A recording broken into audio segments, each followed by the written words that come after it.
First ಇವತ್ತಿನ ಎಪಿಸೋಡಲ್ಲಿ first ಪ್ರೇಮನು ಮತ್ತು ಮಹಾದೇವ್ ಅವರು ಟೆರೆಸ್ ಮೇಲೆ ನಿಂತು ಮಾತಾಡ್ತಾ ಇರ್ತಾರೆ. ಟೆರೆಸ್ ಮೇಲೆ ನಿಂತು ಡಿಸ್ಕಷನ್ ಮಾಡ್ತಾರೆ. ಅಲ್ಲ ಮಹಾದೇವ್ ಅವರೇ, ನೀವು ಗೊತ್ತಿದ್ದು ಕಾವ್ಯನ ಹತ್ರ ಎದಕ್ಕೆ ಚಾಲೆಂಜ್ ಮಾಡಿದೆ, ಅವಳು ತುಂಬ ಹಠಮಾರಿ ಅಂತ ಗೊತ್ತಿರೋದೇ ಅಲ್ವಾ ನಿಮಗೆ ಅಂತೆಲ್ಲ ಹೇಳ್ತಿರ್ತಲ್ಲ. ಅದೇ ಟೈಮಿಗೆ ಮಹಾದೇವ ನೀವಂತೂ ಪಕ್ಕ ಸೋಲ್ತೀರಾ ಅಂತೇಳಿ ಹೇಳ್ತಾಳ. ಆವಾಗ ಮಹಾದೇವ್ ಇದು ಚಾಲೆಂಜ್ ಬೇರೆ ಅಂತ ನಿಮ್ಮನ್ನ ಗನ್ ಹಿಡ್ಕೊಂಡೇ ಕಾಯ್ತಿರ್ತಾಳೆ. ಪ್ರೇಮ ಅವರೇ ನೀವು ನನಗೆ ಧೈರ್ಯ ಕೊಡ್ತಾ ಇದ್ದೀರಾ ಅಥವಾ ಹೆದರಿಸ್ತಾ ಇದ್ದೀರಾ? ಪ್ರೇಮ ಅವರೇ, ಹಾಗೆಲ್ಲ ಹೇಳ್ಬೇಡಿ. ಅವಳ ಬಗ್ಗೆ ನನಗಿಂತ ಜಾಸ್ತಿ ನಿನಗೆ ಗೊತ್ತಲ್ಲ ಅಂತ ಹೇಳಿ ಏನಾನ ಹೊಸ ಸಹಾಯ ಮಾಡಿ ನಿಮ್ಮ ದಮ್ಮಯ್ಯ ಅಂತೀನಿ ಅಂತ ಹೇಳಿ, ಇಲ್ಲ ಅಂದರೆ ಅವಳ ಕೈಯಲ್ಲಿ ನಾನು ಉಳಿಯೋದಿಲ್ಲ ಅಂತ. ಅದೇ ಟೈಮಿಗೆ ಪ್ರೇಮ ಹಿಂದೆ ಮುಂದೆ ವಾಕ್ ಮಾಡ್ತಿರ್ತಾಳೆ. ಅದೇ ಟೈಮಿಗೆ ಅವ್ನು ಮಹಾದೇವನ ಫಾಲೋ ಮಾಡ್ಕೊಂಡು ವಾಕ್ ಮಾಡ್ತಾಳೆ. ಅಲ್ಲ ಮಹಾದೇವ ಅವರೇ, ನೀವು ಇದಕ್ಕೆ ನನ್ನ ಹಿಂದೆನೇ ಹೋಗ್ತಾ ಇದ್ದೀರಾ ಅಂತೇಳಿ ಏನಾದರೂ ಐಡಿಯಾ ಬಂತಾ ಅಂತ ಕ್ಯೂರಿಯಾಸಿಟಿ ಅಂತೆಲ್ಲ ಹೇಳ್ತಿರ್ತಾಳೆ. ಹೌದಾ ಅಂಥೇಳಿ, ಇಲ್ಲ ಮಹಾದೇವ ಅವರೇ, ಇನ್ನೂ ಯಾವ ಐಡಿಯಾ ಹೊಳೆದಿಲ್ಲ ತಡೀರಿ ಅಂತೆಲ್ಲ ಹೇಳ್ತಿರ್ತಾಳೆ. ನೀವ್ಯಾಕೆ ಹೀಗೆ ಹಿಂದೆ ಬರ್ತಾಯಿದ್ದೀರಿ, ಏನಾದರೂ ಐಡಿಯಾ ಬರುತ್ತೆ ಈ ರೀತಿ, ಇನ್ನೂ ಬಂದಿಲ್ಲ ತಡೀರಿಂದ. ಓ ಐಡಿಯಾ ಬಂತು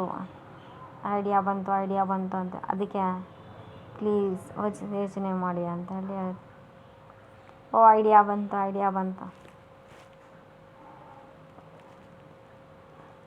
ಬಂತು, ನೀವು ಕೊಟ್ಟಿರೋ ಐಡಿಯಾದಿಂದ ನಾನು ಬದುಕೊಂಡ್ಬಿಟ್ಟೆ. ಅವಳು ಆ್ಯಕ್ಷನ್ ಮಾಡಿ ಏನೇನು ಅದೇ ಟೈಮಿಗೆ ಪ್ರೇಮನ ಹುಡ್ಕೊಂಡು ಮಹಾದೇವ್ ಬಂದುಬಿಡ್ತಾನೆ. ನೀವು ಕೊಟ್ಟಿರೋ ಐಡಿಯಾ ನನಗೆ ಶಾನೆ ತುಂಬ ಹೆಲ್ಪ್ ಆಯಿತು ಅಂತೆಲ್ಲ ಹೇಳ್ತಿರ್ತಾನೆ. ಮಹಾದೇವನ ಖುಷಿ ತಡ್ಕೊಳಕ್ಕೆ ಆಗ್ತಾ ಇರಲ್ಲ. ಓಕೆನಾ ಅಂತ ಹೇಳಿದ್ರೆ ಅದರಲ್ಲಿ ಪ್ರೇಮ ಅವರೇ ಅಂತ ಐಡಿಯಾ ಕೊಟ್ರಿ, ನಿಮ್ಮ ತಲೆಯಲ್ಲಿ ಮೆದುಳಲ್ಲ ನಾಚ್ಕೊಂಡು ನನಗೆ ಗೊತ್ತಿದ್ದು ನೀವು ನನಗೆ ಸಹಾಯ ಮಾಡ್ತೀರಿ ಅಂತ ಹೇಳಿ ಅಂತ ನೆಕ್ಸ್ಟ್ ಇದೇ ಟೈಮ್ ಒಳಗೆ ಅವ್ನು ರಾಮ್ ಹುಡ್ಕೊಂಡು ಬರ್ದ. ಅಯ್ಯೋ ನೀನು ಇಲ್ಲೇ ಇದೆಯಾ, ಮನೆಯೆಲ್ಲ ಹುಡುಕಿದೆ ಅಂಥೇಳಿ. ಓಹೋ ವಿರಹ ನೂರು ತರಹ ಅಂತ ಅವರನ್ನು ಸತಾಯಿಸ್ತಾ ಇರ್ತಾನೆ. ಏನಪ್ಪ ರಾಮು, ಪ್ರೇಮ ಅವ್ರನ್ನ ಒಂದೇ ಒಂದು ನಿಮಿಷ ಕಾಣದೇ ಇದ್ದರೆ ನಿನ್ನ ಬಿ ಪಿ ಹಂಗೆ ಕಡಿಮೆ ಆಗೋದು. ಸುಮ್ಮನೆ ಇರೋಣ, ಏನೇನೋ ಹೇಳಬೇಡ, ನೀನು ಹುಡುಕ್ತಾ ಇದ್ದೀನಿ ಅಂತ ಹೇಳ್ತಾ ಇದ್ದೆ, ಅದಕ್ಕೆ ನೀನು ಏನೇನೋ ಕಟ್ಟಬೇಡ ಅಂತೇಳಿ ಹೇಳ್ತಾನೋ. ಯಾಕಲ ಹುಡುಕ್ಲಾ ಅವನ ಜಾತ್ರೆಯಲ್ಲಿ ಕಳೆದೋಗಂತ ಚಿಕ್ಕ ಮಗುನ ಅಂತ ಎಲ್ಲ ಕೇಳ್ತಿರ್ತಾನೆ. ಅದನ್ನು ರೂಮ್ನಿಂದ ಬಾಲ್ಕನಿಗೆ ಬಂದಾರಪ್ಪ ಅಷ್ಟೇ. ಅದಕ್ಕೆ ಹಿಂಗೆ ಬೆವ್ರು ಕಿತ್ಕ ನಂಗೆ ಹೊಡ್ಕೊಂಬಂದಿಯಲ್ಲ ಅಂತ ನೀನು ಬರ್ತಾ ಇರೋದು. ನಿನಗೆ ಜೀವ ಆಗಿರುವ ಯಾರೋ ಕಿಡ್ನಾಪ್ ಮಾಡಿ ಎತ್ತಾಕೊಂಡು ಹೋಗ್ಬಿಟ್ಟಾರ, ನಂಗೆ ಆಡ್ತೀಯಲ್ಲೋ ಅಂತ ಅವರು. ಅಣ್ಣ ಏನೋ ಮಾತಾಡ್ತೀನಿ, ಪಾಪ ನೋಡು ಪ್ರೇಮ ಅವ್ರಿಗೆ ಗಾಯ, ಅದನ್ನು ಚೆಕ್ ಮಾಡೋಣ ಅಂತ ಬಂದೆ ಅಷ್ಟೇ ಅಂತೇಳಿ ಹೇಳ್ತಾನೆ. ರಾಮ್ ಈಗಿನ 10 ನಿಮಿಷ ರೂಮಲ್ಲಿ ಚೆಕ್ ಮಾಡಿದೆಯಲ್ಲೋ ಅಂದರೆ ಅವಾಗ ಸಿಗಿ ಬಿದ್ದುಬಿಡ್ತಾನೆ ರಾಮ್. ಏಯ್ ಕಳ್ಳ ಅಂತ ಅವರನ್ನ ಹೇಳ್ತಾನೆ. ಅದೇನು ಗೊತ್ತಾ ಪ್ರೇಮ, ಡಾಕ್ಟರಾ ನೀನಾ ಅಂತ ಕೇಳ್ತಾನೆ. ಆವಾಗ ನೀನೇ ಡಾಕ್ಟರ್ ಅಂತ ಹೇಳ. ನಾನೇ ತಾನೆ ಅಣ್ಣ, ನಮ್ಮ ಪ್ರೊಫೆಷನಲ್ಲಿ ಯಾರಾದರೂ ಅವ್ರು ಹೇಗಿದೆ, ಗಾಯ ವಾಸಿಯಾಗಿದೆ ಅಂತ ಆಗಾಗ ಚೆಕ್ ಮಾಡ್ತಾ ಇರಬೇಕು ಅಂತ, ಅದಕ್ಕೆ ಬಂದೆ ಅಂತ. ಪ್ರೇಮ ನಾ ಹೋಗೋಣ ಬಾ ಅಂತ ಅವನು ಪ್ರೇಮನ ಕರ್ಕೊಂಡು ಹೋಗ್ತಾನೆ.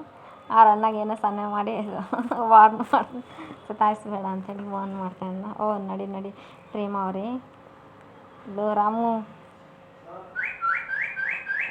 ಸುಳ್ಳು ಹೇಳಿದ್ರಲ್ಲಿ ಇನ್ಫೆಕ್ಷನ್ ಆಗಿರೋದು ಅವ್ರ ಗಾಯಕ್ಕಲ್ಲ ಕಣ, ಅದಕ್ಕೆ ಪ್ರೇಮ ನಿನ್ನ ಹೃದಯಕ್ಕೆ, ಅದಕ್ಕೆ ಪ್ರೇಮ ನಡೀಲಿ ಇನ್ನು ನಿಮ್ಮ ಡಾಕ್ಟ್ರ್ ಆಟ ಎಷ್ಟು ದಿವಸ ನಡೀತೈತೆ ನಾನು ನೋಡ್ತೀನಿ. ಪ್ರೇಮ ಅವರು ಒಳ್ಳೆಯ ಐಡಿಯಾನೇ ಕೊಟ್ಟರು, ಹೀಗೆ ಹೋಗಲಿ ಅದನ್ನೇ ಮಾಡಿಬಿಡ್ಬೇಕು ಅಂಥೇಳಿ ಹೇಳ್ತಾನೆ. ಇನ್ನೊಂದು ಕಡೆ ಇಲ್ಲಿ ಕಿಚನ್ ಒಳಗಡೆ ಡೈನಿಂಗ್ ಟೇಬಲಲ್ಲಿ ಮಹೇಶ್ವರಿ ಕುಂತಿರ್ತಾಳೆ. ಮಹೇಶ್ವರಿ ಕುಂತಿರೋ ಟೈಮಲ್ಲಿ ಇಲ್ಲಿ ಇದೇ ಟೈಮ್ ಒಳಗೆ ಅವು ಟೀ ತಂದು ಕೊಡ್ತಾಳೆ. ಹೆಸರೇ ಬರ್ತಾಯಿದೆ, ಪಂಚಮಿ ಟೀ ತಂದು ಕೊಟ್ಟಾಗ ನೀನು ಇವತ್ತು ತಿದ್ಕೊತೀಯ, ನಾಳೆ ತಿದ್ಕೊತೀಯ, ಮತ್ತು ನಿಮ್ಮ ಕಿಟ್ಟಿ ಹತ್ರ ಅದೇ ರೀತಿ ಬಿಹೇವ್ ಮಾಡಿಯಾ, ಒಂದು ಮಗು ಆಗಿಬಿಟ್ರೆ ಎಲ್ಲದು ಮರೆತು ನೀನೇ ಖುಷಿಯಾಗಿಟ್ಬಿಡ್ತೀಯ, ಹಂಗೆ ಹಿಂಗೆ ಅಂತೇಳಿ. ಅವಳು ಏನು ಹೇಳಿದ್ರು ಅವಳು ಅನ್ನಲ್ಲ, ರೆಸ್ಪಾನ್ಸೇ ಮಾಡಲ್ಲ. ಅವಳು ನನಗಿಷ್ಟ ಇಲ್ಲ ಹಾಗಿಲ್ಲ ಹಿಂಗಿಲ್ಲ ಅಂತೆಲ್ಲ ಹೇಳ್ತಿರ್ತಾಳೆ. ಅಂಥೇಳಿ ಅವಳನ್ನ ತಾಳಿ ಬಿಡ್ತಾನೆ. ನನ್ನನ್ನೇ ತಾಳ್ತೀಯ ಅಂತ ಹೇಳಿದಾಗ ಅವಳು ಕೆನ್ನೆ ಮೇಲೆ ಹೊಡಿಯೋಕೆ ಹೋಗ್ತಾಳೆ. ಹೊಡಿಯೋಕೆ ಹೋಗ್ಬೇಕಾದ್ರೆ ಇದೇ ಟೈಮಿಗೆ ಕಾವ್ಯ ಬಂದುಬಿಡ್ತಾಳೆ. ಕಾವ್ಯ ಬಂದು ಮಹೇಶ್ವರಿ ಕೈ ಹಿಡ್ಕೊಂಡ್ಬಿಡ್ತಾಳೆ. ಮಹೇಶ್ವರಿ ಕೈ ಹಿಡ್ಕೊಂಡು ಮಹೇಶ್ವರಿಗೆ ಮತ್ತೆ ಅವಳು ನೋಡಿದ್ರೆ BP ಟೆಂಪ್ರೇಚರ್ ಕೂಡ ಜಾಸ್ತಿ ಆಗಿಬಿಡ್ತದೆ ಕಾವ್ಯಗೆ ಮತ್ತು ಮಹೇಶ್ವರಿಗೆ. ಮೊದಲಿದ್ದಾನು ಅಷ್ಟೇ. ಇಲ್ಲಿ ಪಂಚಮಿ ಸುಮ್ಮನೆ ನೋಡ್ತಿರ್ತಾಳೆ ಇವರಿಬ್ಬರು ಮಾಡ್ತಾ ಇರೋದು. ಪಂಚಮಿಗೆ ಒಂಥರ ಪಾಪ ಸಂಕಟನೇ ಹಾಕ್ತಾನೆ ಇರ್ತೈತಿ. ಅದು ಅವಳು ಕೈ ತಿರ್ಸಿ ಹಿಂದಕ್ಕೆ ಬಿಸಾಕ್ಬಿಡ್ತಾಳೆ. ಕೈ ತಿರ್ಸಿ ಮಗಳ ಮೇಲೆ ಕೈ ಮಾಡಿ ನಾಚಿಕೆ ಆಗೋದಿಲ್ಲ ನಿಮಗೆ ಅಂತ ಹೇಳಿ ಮಹೇಶ್ವರಿಗೆ ಕೇಳ್ತಾಳೆ. ಮಹೇಶ್ವರಿ ಕೇಳಿದಾಗ ಮಹೇಶ್ವರಿ ಸುಮ್ಮನೆ ಮರ್ಯಾದೆ ಇನ್ನೊಂದ್ಸಲ ನೀವು ಇದೇ ರೀತಿ ನೀನು ನಿಮ್ಮ ತಮ್ಮ ಇದೇ ರೀತಿ ಮರ್ಯಾದೆ ಕಳ್ಕೊಬೇಕು ನೋಡು ಕಾವ್ಯ, ನೀನು ಇದರಲ್ಲಿ ತಲೆ ಹಾಕ್ಬೇಡ, ಇವಳು ನಮ್ಮ ತಮ್ಮನ ಹೆಂಡ್ತಿ ಅಂತೆಲ್ಲ ಹೇಳ್ತಿರ್ತಾಳೆ. ಅವಳು ನನ್ನ ಗಂಡನ ತಂಗಿ, ನನ್ನ ನಾದ್ನಿ ಅಂತೆಲ್ಲ ಹೇಳ್ತಾಳೆ. ಏಯ್ ಅಂತ ಏಯ್ ಏನು ಅಂತ ಕೇಳ್ತಾಳೆ. ಪಂಚಮಿ ನಿನ್ನ ತಮ್ಮನ ಆಸ್ತಿ ಅಂದ್ಕೊಂಡ್ಬಿಟ್ಟಿದ್ಯಾ ನೀನು ಅಂತ ಕೇಳ್ತಾಳೆ. ಅವಳ ಮೇಲೆ ದರ್ಬಾರ್ ಮಾಡೋದಕ್ಕೆ ನಿಲ್ಲಿಸ್ಬಿಡಿ ನೀವು ಅಂಥೇಳಿ ಇನ್ನೊಂದು ಸಲ ಬಲವಂತ ಮಾಡೋ ಕೈ ಮಗದೆಲ್ಲ ಮಾಡಿಬಿಟ್ರೆ ಅವಳು ದೊಡ್ಡವರು ಅನ್ನೋದು ಮರಿಬೇಕಾಗುತ್ತೆ ಅಂತ ಹೇಳಿ ಹೇಳ್ತಾಳೆ. ಎಲ್ಲರ ಮುಂದೆ ನಿಮ್ಗೆ ಕೊಳಕು ಬುದ್ಧಿ ನೀವು ಹೇಳಬೇಕಾಗತ್ತೆ ಹುಷಾರು ಅಂತೇಳಿ ಹೇಳ್ತಾಳೆ. ಆಗ ಮಹೇಶ್ವರಿಗೆ ಒಂಥರ ನಡ್ಕ ಶುರು ಆಗುತ್ತೆ. ಪಂಚಮಿಗಂತೂ ಸಂಕಟ ಹೇಳೋಕ್ಕೆ ಆಗಲ್ಲ, ಅಳ್ತಾನೆ ಇರ್ತಾಳೆ ಪಾಪ ಅವಳು. ಚೇತನ್ ವಿಷಯ ನಿಮ್ಮ ತಮ್ಮ ಏನಾದ್ರು ಅಷ್ಟು ಆಟ ಆಡಿದ್ರು ಸತ್ತ ಒಂದಲ್ಲ ಒಂದು ದಿವಸ ಹೊರಗೆ ಬಂದೇ ಬರುತ್ತೆ ಅಂತೇಳಿ. ಚೇತನ ಕಿಡ್ನಾಪಿಂದ ಯಾರಿದ್ದಾರೆ ಅಂತ ಗೊತ್ತಾದರೆ ಅವ್ರನ್ನ ಕಂಡು ಹಿಡಿತೀನಿ.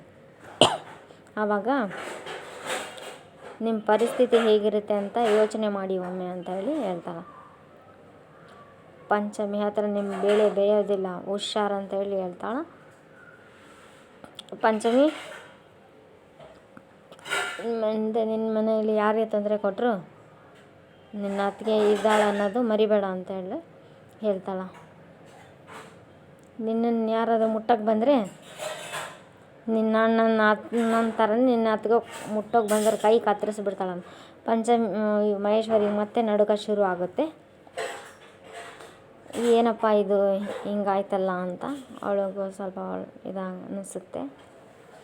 ಅವಳು ಮತ್ತೆ ಅವ್ರ ನಾದಿನಿನ ಕರ್ಕೊಂಡು ಕೈ ಹಿಡಿದು ಕರ್ಕೊಂಡು ಹೋಗ್ಬಿಡ್ತಾಳೆ. ಭುಜದ ಮೇಲೆ ಕೈ ಹಾಕ್ಕೊಂಡು ಇಲ್ಲಿದ್ದ ಹೋಗೋಣ ನಡಿ ಅಂತ ಹೇಳಿ. ಮಹೇಶ್ವರಿಗಂತೂ ಫುಲ್ಲು ನಡುಕ ಶುರುವಾಗಿ ಫುಲ್ಲು ಫ್ರಸ್ಟ್ರೇಷನ್ ಆಗಿ ಸಿಟ್ಟು ಕೋಪ ಮಾಡ್ಕೊತಿರ್ತಾಳೆ. ಫುಲ್ಲು ಕೋಪ ಹೇಳೋಕ್ಕೆ ಅಷ್ಟೊಂದು ಕೋಪ ಎಲ್ಲ ಬಂದಿರುತ್ತೆ. ಸುಮ್ಮನೆ ಹಾವು ಥರ ಬುಸ್ಗುಡ್ತಾನೆ ಇರ್ತಾಳೆ. ಇಲ್ಲಿ ಇದೇ ಟೈಮ್ ಒಳಗೆ ಅವಳು ಅಕ್ಕ ಹೇಗಾದರೂ ಮಾಡಿ ಪಂಚಮಿ ಜೀವನ ಸರಿಪಡಿಸ್ಬೇಕಣೆ ಅಂಥೇಳಿ ಅವಳು ಮಾತು ಬರಲ್ಲ ಅಂತ ಆ ಕಿಟ್ಟಿಗೆ ಅಡ್ವಾಂಟೇಜ್ ಆಗಿದೆ. ಈ ಮೋಸದ ಮದುವೆಯಿಂದ ಕಿಟ್ಟಿ ಕೈ ಹಿಡಿ ಅಂತ ನಾವು ಸಾಬೀತುಪಡಿಸಿದ್ರೆ ಅತ್ತೆ ಮದುವೆನೇ ಮುರಿತೀನಿ ಅಂತ ಮಾತು ಕೊಟ್ಟಾಳ ನನಗೆ ಕಲ್ಯಾಣಿ ಅತ್ತೆ ಅಂತ. ಏನಾದರೂ ಮಾಡಲೇಬೇಕಕ್ಕ ಅಂತ ಅವ್ರ ಅಕ್ಕನ ಹೆಲ್ಪ್ ಕೇಳ್ತಾಳೆ. ಅವ್ರ ಅಕ್ಕ ಇದು ತಾನು ರಾಮನ ಮದುವೆ ಆಗಿದ್ದು ಫ್ಲ್ಯಾಶ್ ಬ್ಯಾಕ್ ಎಲ್ಲ ನೆನೆಸ್ಕೊತಾನೆ ಇರ್ತಾಳೆ. ಆ ಫ್ಲ್ಯಾಶ್ ಬ್ಯಾಕ್ ಎಲ್ಲ ನೆನೆಸ್ಕೊಂಡು ಅವಳಿಗೆ ತನ್ನ ನ್ಯಾಯ ಅನ್ನೋದು ಈ ಮನೇಲಿ ಎಲ್ಲರಿಗೂ ಒಂದೇನೇ ಅಲ್ವಾ. ನಿಂಗೆ ಗೊತ್ತಲ್ಲ ಪ್ರೇಮ, ಕಿಟ್ಟಿ ಮೋಸ ಮಾಡಿ ಮದುವೆ ಆಗಿದ್ದಾನ ಅಂಥೇಳಿ. ಆ ಮದುವೆ ಮುರಿದ್ಬಿದ್ರೆ ಈ ಮನೆಯಿಂದ ಕಿಟ್ಟಿನ ಹೊರಗೆ ಹಾಕಿದ್ರೆ ನಾಳೆ ದಿನ ನಿನಗೂ ಅದೇ ಪರಿಸ್ಥಿತಿ ಬರುತ್ತೆ ಅಂತ ಹೇಳಿ ಹೇಳ್ತಿರ್ತಾನೆ. ನಾವಿಬ್ಬರು ಮದುವೆ ಆಗಿದ್ದು ಹೇಗಾಗಿದೆ ಅನ್ನೋ ಸತ್ಯ ನಮ್ಮಿಬ್ಬರಿಗೆ ಗೊತ್ತಿರೋದು ಅಂತ ಹೇಳ್ತಿರ್ತಾನೆ. ಈ ಕಿಟ್ಟಿ ಮದುವೆ ಮೋಸ ನಮ್ಮ ಮದುವೆ ಉಳಿಯೋದಕ್ಕೆ ನ್ಯಾಯ ಅಂತ ದೊಡ್ಡಮ್ಮನಿಗೆ ಅನಿಸುತ್ತಾ ಅಂತಂದು ದೊಡ್ಡಮ್ಮನಿಗೆ ಈ ವಿಷಯ ಗೊತ್ತಾದರೆ ಕಿಟ್ಟಿಗೆ ಏನು ಶಿಕ್ಷೆ ಕೊಡ್ತಾರ, ನಿನಗೂ ಅದೇ ಶಿಕ್ಷೆ ಕೊಡ್ತಾರ ಅಂತ ಹೇಳಿ ಹೇಳ್ತಾನೆ. ಹೋಗಲಿ ಬಿಡು ಅಂತ, ನಿನ್ನ ಮನೆಯಿಂದ ಹೊರಗೆ ಹೋಗೋ ಸಮಯ ಬರುತ್ತೆ ಅಂತೆಲ್ಲ ಹೇಳಿರ್ತಾನೆ. ಅವಳು ಅದನ್ನೇ ನೆನೆಸ್ಕೊತಾ ಇರ್ತಾಳೆ. ಅವ್ರ ತಂಗಿ ಏನು ಹೇಳಿದ್ರು ಅದನ್ನು ಕೇಳಿಸ್ಕೊತಾನೆ ಇರ್ತಾ ಇರಲ್ಲ. ಇದನ್ನೇ ಅವಳ ಮೈಂಡ್ ಒಳಗೆ ಇದನ್ನೇ ಓಡ್ತಾ ಇರುತ್ತೆ. ಈ ಮದುವೆ ಮುರಿಯೋದು ಅಂದರೆ ಹೇಗೆ, ಊರ ಜನ ಎಲ್ಲ ಗಂಡ ಬಿಟ್ಟೋಳು ಅಂತ ಅನ್ನಲ್ಲೇನೆ ಅಂತ. ಅಕ್ಕ ಪಂಚಮಿ ಕಣ್ಣು ನೋಡಿದ್ರೆ ಗೊತ್ತಾಗುತ್ತೆ ಕಿಟ್ಟಿ ಅಂದರೆ ಸ್ವಲ್ಪನೂ ಇಷ್ಟ ಇಲ್ಲ ಅಂತ ಗೊತ್ತಾಗುತ್ತೆ ಅಕ್ಕ. ಇದು ಮೊದಲಿದ್ದನು ಪಂಚಮಿಗೆ ಕಿಟ್ಟಿನ ಕಂಡ್ರೆ ಇಷ್ಟನೇ ಇಲ್ಲಕ್ಕ ಅಂತೇಳಿ ಹೇಳ್ತಿರ್ತಾರೆ. ಬಲವಂತಾಗಿ ಮದುವೆ ಅದು ಬಾಳ್ವೆ ನಡ್ಸೋಕ್ಕಾಗುತ್ತಾ ಅಂತ ಅವ್ರ ತಂಗಿ ಕೇಳಿದಂಗೆಲ್ಲ ಇವಳಿಗಂತೂ ಫುಲ್ಲು ಟೆನ್ಷನ್ ಆಗುತ್ತೆ ಇರುತ್ತೆ. ತನ್ನ ಫ್ಲ್ಯಾಶ್ ಬ್ಯಾಕು ಅದು ಇದು ಅವ್ರ ತಂಗಿ ಹೇಳಿದ್ದು ಕೇಳಿಸ್ತಾನೆ ಈ ಮನಸ್ಸಿಲ್ದ ಯಾವ ಮದುವೆನೂ ಆಗೋಲ್ಲ, ಅದು ಒಂಥರ ನರಕ ಕಣೆ ಅಂತೆಲ್ಲ ಅವ್ರ ತಂಗಿ ಬಿಡಿಸಿ ಕಾವ್ಯ ಬಿಡಿಸಿ ಹೇಳ್ತಿದ್ದಾಗೆಲ್ಲ ಅವಳಿಗೆ ತಂದು ಇದರಲ್ಲಿ ಬಲವಂತ ಯಾರಿಂದನೂ ಜೀವನ ನಡೆಸೋದಕ್ಕಾಗಲ್ಲ ಕಣೆ. ಬಲವಂತದ ಮದುವೆ ಸಪ್ತಪದಿ ತುಳಿದ ತಕ್ಷಣ ಯಾರ್ದು ಮದುವೆ ಅಂತ ಅದು ಮನಸ್ಸಿಂದ ಪ್ರೀತಿ ಹುಟ್ಟಲ್ಲ ಕಣೆ.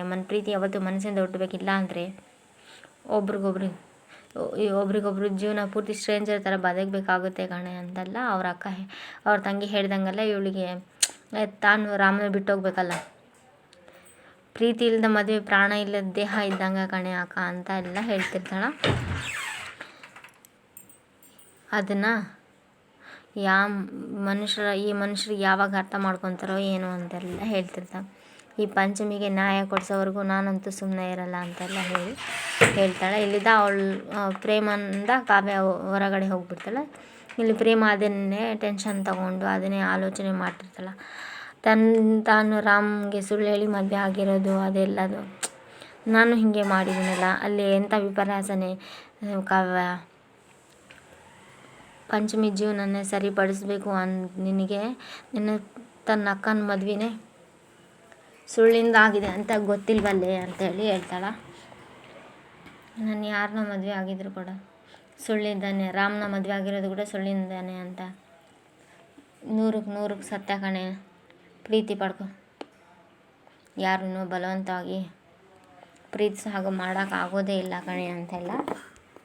ಪ್ರೀತಿ ಅನ್ನೋದು ಹೃದಯದಿಂದ ಬರಬೇಕು ಹೊರ್ತಾ ಪಡೆಯುವಂಥದ್ದಿಂದ ಅಲ್ಲ ಅಂತ ಸತ್ಯನ ಒಪ್ಕೊಂಡು ಅವ್ರು ಇಷ್ಟಪಟ್ಟ ಹಾಗೆ ಚೇತನ್ ಅವ್ರ ಇಷ್ಟದಿಂದ ಬದುಕೋದೇ ಬಿಡೋದು. ನಾಳೆ ರಾಮಂದು ಬರ್ತಡೇ, ನನ್ನ ಜೀವನದ ಅತಿ ದೊಡ್ಡ ಪರೀಕ್ಷೆ ಇದು ಅಂತೆಲ್ಲ. ಒಂದು ವೇಳೆ ರಾಮ್ ನನ್ನ ಹೆಂಡತಿ ಅಂತ ಒಪ್ಕೊಂಡಿಲ್ಲ ಅಂದಿದ್ರೆ ಇದೇ ಟೈಮಿಗೆ ಪ್ರೇಮ ನಾನು ಬಿಟ್ಟೋಗ್ಬಿಡ್ತೀನಿ ಅಂತೆಲ್ಲ ಹೇಳ್ತಿರ್ತಾ ಕಸ ಬಳಿತಿರ್ತಾಳೆ. ಇನ್ನೊಂದು ಕಡೆ ಪ್ರೇಮ ಕಸ ಬಳಿತಾ ನೀನು ಕೆಲಸ ಮಾಡಬೇಡ, ನೀನು 24 ಗಂಟೆ ನನ್ನ ಮುಂದೆನೇ ಇರಬೇಕು, ರೆಸ್ಟ್ ಮಾಡು ಅಂತೆಲ್ಲ ರಾಮ್ ಹೇಳ್ತಿರ್ಬೇಕಾರೆ 24 hours ನನ್ನ ಕಣ್ಣು ಮುಂದೆನೇ ಇರಬೇಕು ಅಂತೆಲ್ಲ ಹೇಳ್ತಾರೆ. ಆವಾಗ ಅವಳಿಗೆ ಒಂಥರ ಖುಷಿನೂ ಅನ್ನಿಸುತ್ತೆ.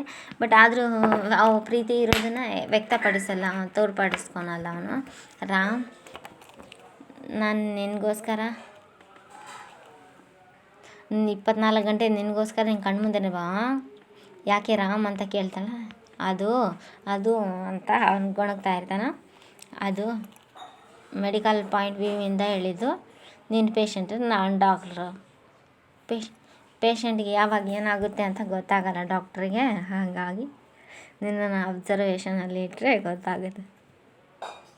ನೀನು ಸುಮ್ಮನೆ ಅಷ್ಟೇ ಮಾಡಿ, ನೀನು ಸುಮ್ಮನೆ ಏನೇನೋ ಅನ್ಕೋಬೇಡ. ರಾಮ್, ನಿಜ ಹೇಳು, ನಿನ್ನ ಗೋಳೈಸೋದು ಆದರೂ ನನ್ನ ಮೇಲೆ ನಿನಗೇನು ಅನಿಸಲ್ಲ. ಏನು ಅನ್ನಿಸ್ಬೇಕೆ? ಸಡನ್ನಾಗಿ ಯಾಕೆ ಈ ಕ್ವಶನ್ ಕೇಳ್ತಾ ಇದೀಯ ನೀನು? ಏನು ನಮ್ಮಿಬ್ಬರ ಮಧ್ಯದಲ್ಲಿ ಏನೂ ಬದಲಾಗಿಲ್ಲ, ಏನೂ ಹೊಸ್ದಾಗಿ ನಡೀತಾ ಇಲ್ವಾ ಅಂತ ಕೇಳಿದೆ. ಏನೂ ಇಲ್ಲ ಕಣೆ, ಗೂಬೆ ಕಣೆ, ನಿನ್ನ ತರಲೆ ಕಣೆ ಅಂತ ಸುಮ್ಮನೆ ತಮಾಷೆಗೆ ಹೇಳಿ ನಾನು ಕಸ ಬಳಿತಾ ಇದೀನಿ ಅಂತೇಳಿ ಹೇಳ್ತಾಳೆ. ಪ್ರೇಮ, ನಿನಗೆ ಗೋಳು ಹಾಕೋದ್ರಲ್ಲೂ ತುಂಬ ಮಜಾ ಇದೆ ಕಣೆ. ಸಾರಿ ಪ್ರೇಮ, ಕಾಯಿ ಹಣ್ಣಾಗೋವರೆಗೂ ತಾಳ್ಮೆ ಇರಬೇಕಂತೆ. ನಿನ್ನ ಕನ್ಫ್ಯೂಸಲ್ಲಿ ಇಡೋದು ನನಗೆ ಯಾಕೋ ಮಜಾ ಕೊಡ್ತಾ ಇದೆ ಅಂತೇಳಿ ರಾಮ್ ಹೇಳಿ ನಾಗ್ತಾನೆ. ನೀನು ನನ್ನ ಕಣ್ಣು ಮುಂದೆ ಇರಬೇಕನ್ನೋದು ರಾಮ್ನ ನಿನಗೆ ಸತ್ಯದಲ್ಲಿ ಗೊತ್ತಾಗುತ್ತೆ ಅಂಥೇಳಿ ಹೇಳ್ತಿದ್ದೆ. ಇದೇ ಟೈಮ್ ಒಳಗೆ ಅವಳು ಒಂದು ಕಡೆ ಪೂಜೆ ಮಾಡ್ತಾನೆ ಇರ್ತಾಳೆ. ದೇವ್ರ ಮುಂದೆ ದೀಪ ಎಲ್ಲ ಹಚ್ಕೊಂಡು ತಾನು ಅಂದರೆ ಫ್ಲ್ಯಾಶ್ ಬ್ಯಾಕ್ ತನ್ನ ಮದುವೆ ಆಗಿರೋದು, ನನ್ನ ಕಿಡ್ನಾಪ್ ಮಾಡಿ ಮದುವೆ ಆಗಿದ್ದಾನೆ ಅದೆಲ್ಲ ನೆನೆಸ್ಕೊತಾ ಇರ್ತಾಳೆ. ಕಲ್ಯಾಣ ಮಂಟಪದಲ್ಲಿ ಕಲ್ಯಾಣಿ ಮತ್ತು ಅವ್ರ ತಂದೆ ತಾಯಿ ಶಾರದಾ ಮತ್ತು ಸತ್ಯನಾರಾಯಣ ಮುಂದೆ ಎಲ್ಲರ ಮುಂದೆ ಹೇಳಿರೋದು ಅದನ್ನೆಲ್ಲ ನೆನೆಸ್ಕೊತಾ ಇರ್ತಾಳೆ. ಆ ದೇವ್ರ ಮುಂದೆ ನಾನು ತಪ್ಪು ಮಾಡಿದ್ದೀನಿ ಅಂತೆಲ್ಲ ಹೇಳ್ಕೊತಾರೆ. ನಾನು ಈ ಮನೆಗೆ ಬಂದಿದ್ದು, ಸಂಬಂಧ ಬೆಳೆಸಿರೋದು ಎಲ್ಲವೂ ಸುಳ್ಳಿನಿಂದ ಶುರುವಾಗಿದೆ ಅಂತೆಲ್ಲ ದೇವ್ರ ಮುಂದೆ ಹೇಳ್ತಾರೆ. ರಾಮನನ್ನು ಕಿಡ್ನಾಪ್ ಮಾಡಿ ಮದುವೆ ಆಗಿದ್ದಾನ ಅಂತ ಯಾರಿಗೆ ಗೊತ್ತಾಗಿದೆ, ಬೆಟ್ಟದ ಮೇಲಿರೋ ತಾಳಿ ಕಟ್ಟಿದ ಅಮ್ಮ ಅಂತ ಎಲ್ಲ ಹೇಳಿದ್ದು ಅಂತ ಎಲ್ಲ ಹೇಳ್ತಿರ್ತಾಳೆ. ಆದರೆ ಒಂದಲ್ಲ ಒಂದು ದಿವಸ ಅವಳು ಹೇಳಿದ್ದು ಅದನ್ನೆಲ್ಲ ನೆನೆಸ್ಕೊತಾ ಇರ್ತಾಳೆ.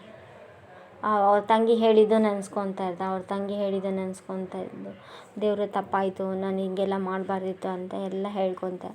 ಕಲ್ಯಾಣಿ ಅತ್ತೆಗೂ ನಾನು ಎಲ್ಲ ತಪ್ಪು ಹೇಳ್ಕೊಂಡ್ಬಿಟ್ಟು ಅಂತೆಲ್ಲ ಪೂಜೆ ಮಾಡ್ತಿರ್ತಾಳೆ. ನೆಕ್ಸ್ಟ್ ಎಪಿಸೋಡೊಳಗೆ ಪ್ರೇಮ ಅಂತ ಕರೀತಾರೆ. ನೆಕ್ಸ್ಟ್ ಎಪಿಸೋಡಲ್ಲಿ ರಾಮ್ ನೆರಳಾಗಿರಬೇಕು, ಇನ್ನು ಸ್ವಲ್ಪ ಸಮಯ ಇದೆ, ಆ ಸಮಯದಲ್ಲಿ ನಾನು ಅವನಿಗೋಸ್ಕರ ಮೀಸಲಾಗಿ ಇಟ್ಕೊತೀನಿ ದೇವ್ರೆ ಅಂತೆಲ್ಲ ಕೇಳ್ಕೊತಿರ್ಬೇಕಾದ್ರೆ ನೆಕ್ಸ್ಟ್ ಎಪಿಸೋಡಲ್ಲಿ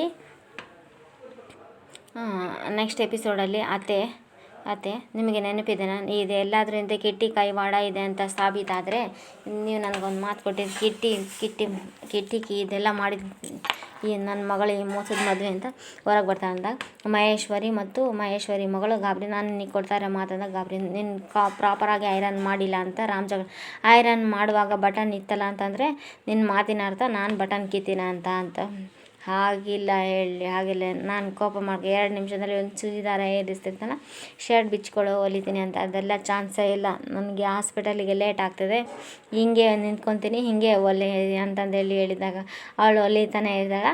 ಅವನು ಪ್ರೀತಿಯಿಂದ ಅವಳನ್ನೇ ನೋಡ್ತಾನೆ. ತುಂಬ ಇಂಟ್ರೆಸ್ಟಿಂಗ್ ಆಗಿದೆ ನಾಳೆ ಎಪಿಸೋಡ್ನು.